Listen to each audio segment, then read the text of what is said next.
బీరంగూడ శ్రవణ్ సాయి హత్య కేసు గుట్టు విప్పనున్నాయి CC cameras. యువతి ఇంటి పరిసరాల్లోని కీలక ఆధారం కానున్నాయి కమ్యూనిటీ సీసీ కెమెరాలు.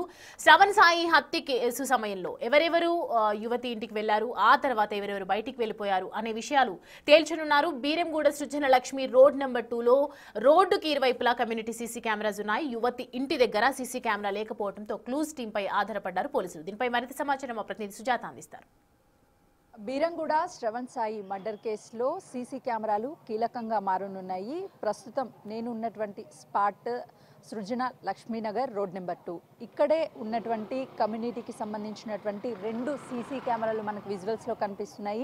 ఎగ్జాక్ట్గా ఈ రోడ్డు ఎంట్రన్స్ ఏదైతే ఉందో ఎంట్రన్స్కి సంబంధించినటువంటి ఒక విజువల్ని క్యాప్చర్ చేస్తుంది. మరొక వైపు ఇప్పుడు ఫర్ ఎగ్జాంపుల్ వెళ్తున్నటువంటి బండి ఉంది, బండి వెళ్తున్నప్పుడు మరొక సీసీ కెమెరా అది క్యాప్చర్ చేస్తుంది. ఫర్ ఎగ్జాంపుల్ ఇటువైపుగా వెళ్తున్నటువంటి వాహనాన్ని ఇక్కడ ఉన్నటువంటి సీసీ కెమెరా ఎగ్జాక్ట్గా క్యాప్చర్ చేస్తుంది. ప్రస్తుతం నేను ఇక్కడ నుంచి అటు మర్డర్ జరిగినటువంటి ఇల్లు శ్రీజ ఇల్లు ఎంత దూరం ఉండేది అనేది కూడా నేను చూపిస్తాను. ఎందుకంటే ఎగ్జాక్ట్గా ఈ కేసుకి సంబంధించినటువంటి ఇందులో ఎప్పుడు అటు శ్రవణ్ సాయి ఇంటికి వచ్చాడు, ఎవరెవరు వచ్చారు, ఆ తర్వాత మర్డర్ జరిగిన తర్వాత శ్రవణ్ సాయి ఇంట్లో ఉన్నటువంటి వాళ్ళు అంటే శ్రీజ ఇంటికి వచ్చినటువంటి వాళ్ళల్లో ఎవరెవరు బయటికి వెళ్ళిపోయారు, ఈ వివరాలన్నీ కేసుకి సంబంధించి స్పష్టంగా తెలియాలి అని అంటే కేసులో సీసీ కెమెరాలు చాలా కీలకంగా మారబోతున్నాయి. అయితే ప్రస్తుతానికి నేను చూపిస్తున్నటువంటి సిరి మై హోమ్ సిరి ఇల్లు ఏదైతే కనిపిస్తుందో ఆ ఇంటికి ఇక్కడ ఉన్నటువంటి సీసీ కెమెరాలు అనేవి చాలా క్లియర్గా కనిపిస్తూ ఉంటాయి. వచ్చేటువంటి వాళ్ళంతా కూడా ఇక్కడికి లోపలికి వెళ్ళేటువంటి సమయంలో ఫర్ ఎగ్జాంపుల్ నేను ఇక్కడ వరకు ఆ విజువల్స్లో ఒకసారి కెమెరామెన్ నన్ను చూపిస్తాడు. ఎగ్జాక్ట్గా నేను ఇట్లా లోపలికి వెళ్ళేటువంటి టైంలో ఇంట్లోకి వెళ్ళేటువంటి టైంలో ఇక్కడ వరకు కూడా ఆ సీసీ కెమెరా అనేది ఎగ్జాక్ట్గా క్యాప్చర్ చేస్తుంది. రోడ్డు మీద చాలా క్లియర్గా కనిపిస్తుంది ఎవరెవరు ఇందులోకి వచ్చారు అనేది. మరోవైపు ఈ రోడ్డుకి సంబంధించినటువంటి రోడ్ నెంబర్ 2 కాబట్టి ఇందులో ఎంటర్ అయ్యేటటువంటి టైంలో కూడా ఇక్కడ మరో 2 సీసీ కెమెరాలు ఉన్నాయి. ఆ 2 సీసీ కెమెరాలు కూడా చాలా క్లియర్గా ఎవరెవరు ఇటువైపుగా వస్తున్నారు అనేది చూపిస్తారు. ప్రస్తుతానికి నేను అక్కడికి వెళ్ళి చూపించే ప్రయత్నం చేస్తాను. నిన్న జరిగినటువంటి ఘటనలో అటు సీసీ కెమెరాల ద్వారానే అటు ఎప్పుడైతే శ్రవణ్ సాయి లోపలికి వచ్చాడన్న విషయాలతో పాటు మొన్న 9 గంటల ప్రాంతంలో అటు శ్రవణ్ సాయి లోపలికి వచ్చారు అని చెప్తున్నారు.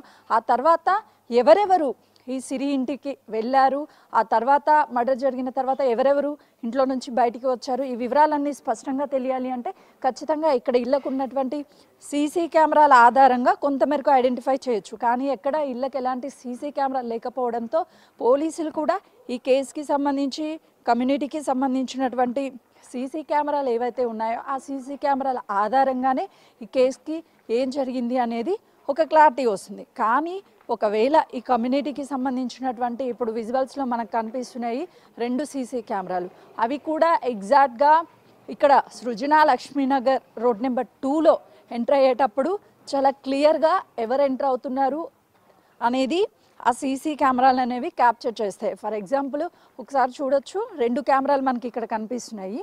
అవి ఎగ్జాక్ట్గా ఈ రోడ్లో ఫర్ ఎగ్జాంపుల్ నేను ఎంట్రీ అవుతున్నటువంటి టైంలో ఇలా వెళ్తున్నటువంటి టైంలోనే ఆ క్యాప్చరింగ్ అనేది చాలా క్లియర్గా కనిపిస్తుంది. దాంతోపాటు నేను ఇప్పుడు ఒకసారి నడిచి చూపిస్తాను. ఆ సీసీ కెమెరా ఎగ్జాక్ట్గా నన్ను క్యాప్చర్ చేస్తూ ఉంటుంది.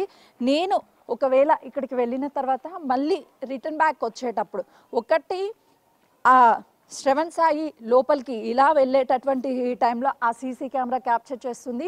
ఇది ఒక ప్రధాన ఆధారంగా మారుతుంది పోలీసులకి. మరొకటి ఈ కేసులో మర్డర్ జరిగిన తర్వాత సిరి ఇంటి నుంచి అంటే